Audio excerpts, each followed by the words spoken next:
Hello everyone, and welcome back to another video. This time I'm not going to be talking about any particular product in general, but I'm going to be talking about my time going to CanJam London this year. Since I've got my Utopia, I've been more interested in source gear than I have been about headphones or earphones or anything of the sort. I've been interested primarily recently in tube amplifiers. I've been playing around with the Layer 2 by Schiit Audio, and very recently, like almost over a week ago actually, I got myself secondhand Elise OTL tube amplifier by Felix Audio. I bought it used from a guy on HiFi. Came with a few aftermarket tubes as well. Been swapping them around, gaining impressions. Now this was useful because one of the vendors at this event was Felix Audio, and I was actually looking forward to meeting them. So what they had on hand was 3 amplifiers. Now they are a tube amplifier company basically. They also make power amplifiers for power tube amplifiers for speakers, but since HiFi and CanJam is a headphone thing, they only brought their 3 tube amplifiers with them. They had the Expressivo, which is their budget solution, their entry-level solution. They have the Elise, which is their former flagship but now middle-range solution, which I have a second-hand version of. And then they have the Euphoria, which is their top-of-the-line, retails for $1,400, I believe. This is their flagship.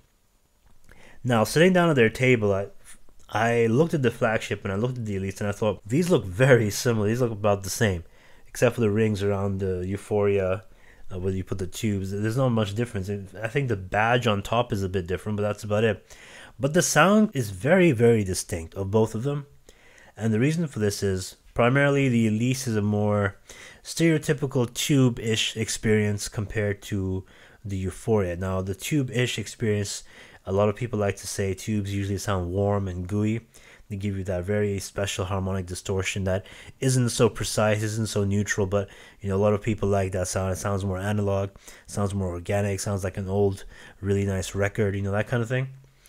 The Elise can do that. The Elise can definitely do that. Of course, it depends on the tubes you're using, but even with the stock tubes, it definitely has that air to it. Now, both of these use the same power tubes. The Sylvanias in the back, those 2 power tubes, they both use the same ones.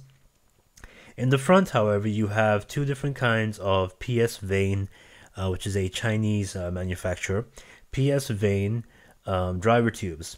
Now, the reason they're using PS Vanes now, especially on the Euphoria, on the Elise, is because they found it hard to. I'll talk about this more in my video coming up on the Elise, but basically it came with tongue soles, which are just classic tubes, right? Like I talked about, the Elise in its stock form, it has a very warm and gooey sound. It's still very distinctive, still very detailed, but it has a very laid back approach. But the Euphoria, however, the Euphoria has a sound which is both cleaner than the Elise. It's also a bit brighter than the Elise. It has wider staging and much more natural staging to me. The Elise can sound a little closed in compared to the Euphoria, depending on what tubes you use as well, but I'm basically comparing stock versus stock right now. So the Euphoria has a brighter sound. It has a more detailed sound. Now, the detail is very, very impressive, and it was very apparent with the choice of headphones that they had at the table. One of the headphones they had was the ZMF Icon, which I, of course, know very well since I own one. But they also had the Camphor version, which is the new version that Zach just came out with like last week or something. A new wood variant. So they had that at the table. I listened to it with that. Very impressive sound with the Euphoria. I listened to it with the Focal Utopia, another headphone which I'm very knowledgeable about. I listened to it with that, also a very, very detailed sound. Much less warmth, much less mid-bass, a little bit of less of a mid-bass emphasis than I get from the Elise at home or the Elise at the event. Now, this is all up to preference at this point because they both have a very distinct sound in my opinion. Of course, I want to hear the Euphoria more. I want to do a video on that. I want to do a review on that. I want to have them both together so I can compare them as well. That would be cool. I hope they do send me a review unit sometime soon. I'll get on that immediately once they do. So, one of the biggest draws of the show, the second biggest draw of the show for me, was the Susvara by HiFiMan. Now, this $6,000 headphone has been the talk of many people for many reasons. When it was first announced, it was known as the Edition 6, And I heard some people talk about how they had tried it at a show or two, and they found it to be very underwhelming. But then Fang Bian, CEO of HiFiMan, took it behind the scenes again, took it off of shows, and it's made some huge changes apparently. Changed the name even to Susvara, and now the prices stayed the same. It's still $6,000, but I got my hands on this when I went to the HiFiMan booth, and I was like, all right, let's see what you're all about, man. Because I've heard the HE1000 version 1, version 2. I've heard from people this might be a bit of a mix between the HE1000 version 2 and the HiFiMan HE6, which is their former flagship, which is discontinued, which many people swear by. Very inefficient headphones, by the way. Which, by the way, also these are. So the thing about this pairing was, I have to talk about the pairing because I talked to a guy named Dylan who builds his own amplifiers, and I've seen him at, this is the third event I've seen him at.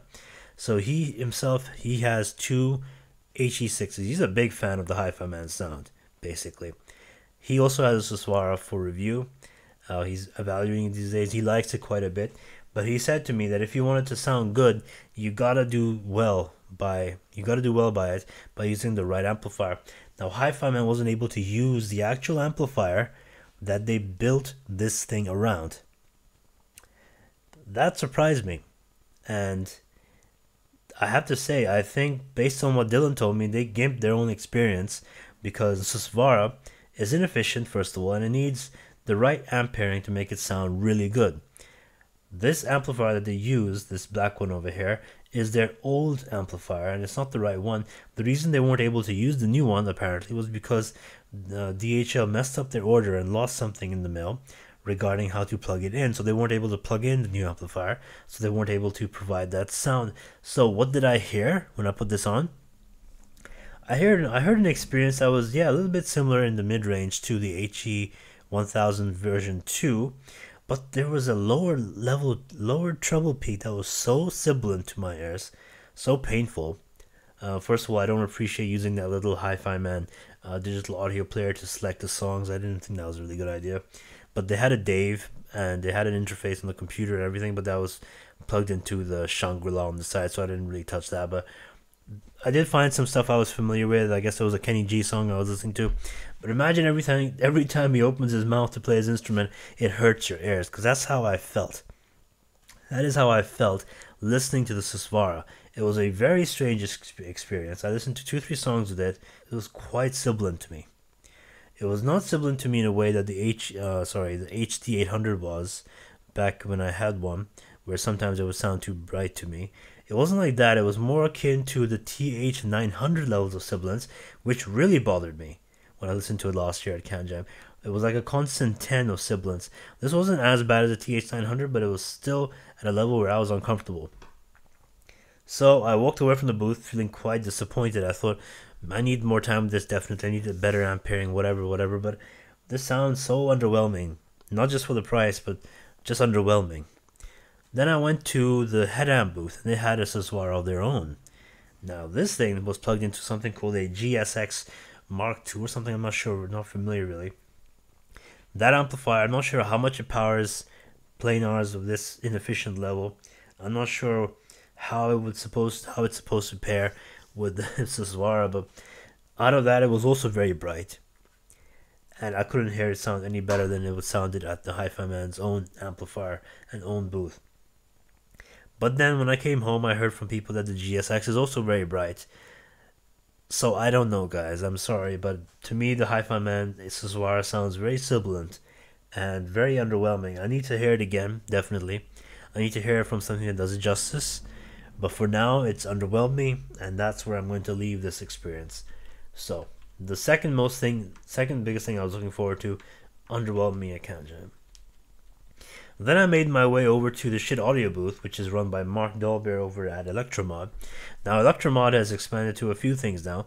They are the Schiit UK redistributors, and they also provide to stores actually Mr. Speaker's products like the Eon, which I reviewed recently, the Ethers, the Ether C Flows. And now they've also taken on this new thing where they're doing the UK distribution for Deconi pads. Now Deconi pads, Now, I'm not really somebody who does much pad rolling. I'm not really into that whole thing, but I looked at their designs, and first of all, I gotta say their boxing is very, very interesting because that is a level of clean, and that color is so. It reminds me of stationery shops back in the U.S., back in like downtown New York or something like that. I like it. It's very unique.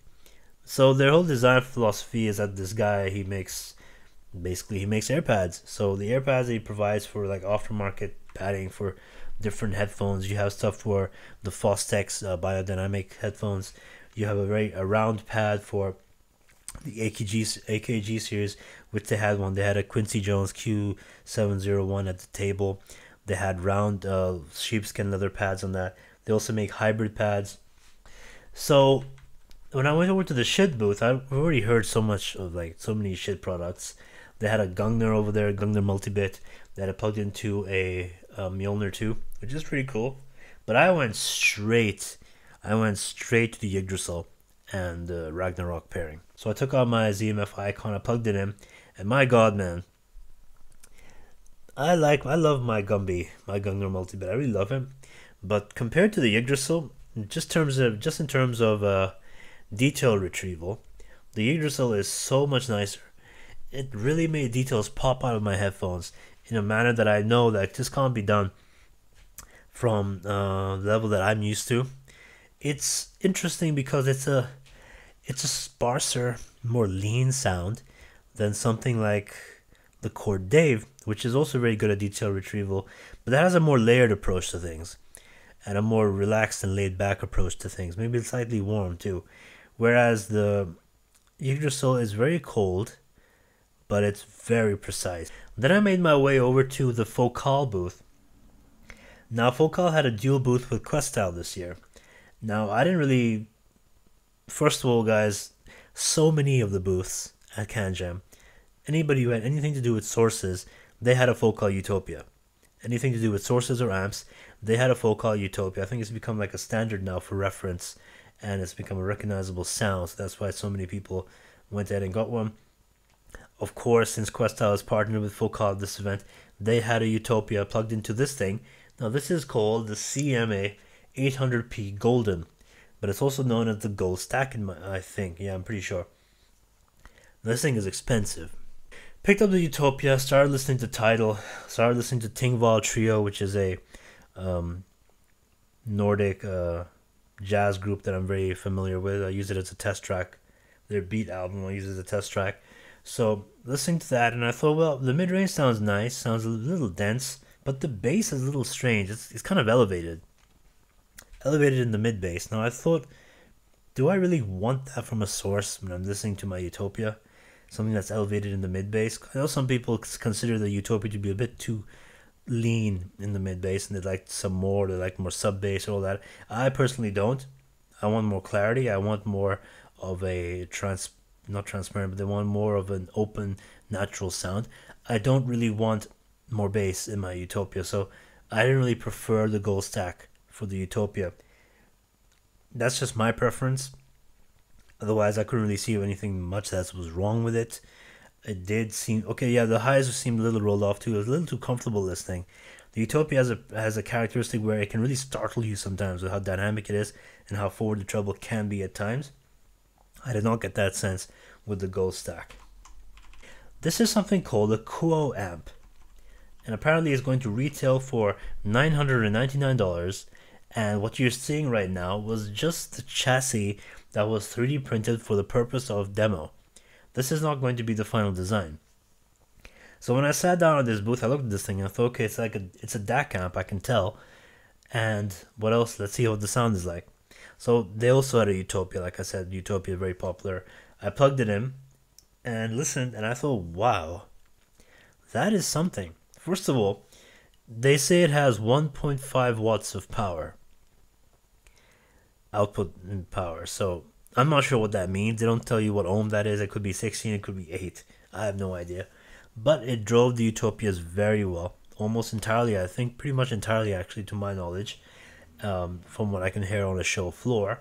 So I applaud them for that, but also I have to say that the sound was just so natural. I don't put that lightly, I'm not saying that lightly, but compared to something like a saber DAC, which can sound so digital to me, which can sound so etched to me, which can have details, but can have it in a way which I'm not too happy about often, this sounded so much more natural and rich tonally to me. I was taken by surprise. I went and listened to a Prince song, which is one of my test tracks, When Doves Cry. Listened to that. All the background synths came out very nicely. The vocals sounded very natural and clear. I wanted to listen to this some more. I gave them my card and I said, if you guys have a review unit sometime, send it my way. I want to hear it some more. This was a very interesting product. Yes, it's pricey, I have to admit, but its sound is something that you have to go listen to. This CanJam this year, I really liked it. Very well organized. Lots of cool vendors. But for me personally, where I am at this point of my audio journey, if you want to call it that, cringely, it didn't have too much to offer for someone like me. Ironically, last year had more to offer for someone like me, because you had Moon Audio with their amplifier, you had Cavalli with theirs, even though I can't afford the liquid tungsten or anything like that. So what I do with my channel, what I do with my content, what I do with my videos primarily has to be very interest focused for me. Otherwise I get bored and I don't really feel like doing it. I still do, obviously.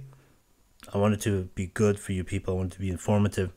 But CanJam this year was such that I found everything that I wanted to listen to in the first day, and I didn't go back for the second day even.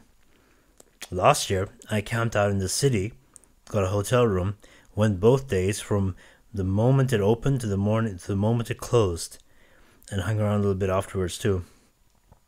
Not the same experience. Hopefully next year has more stuff that I'm interested in.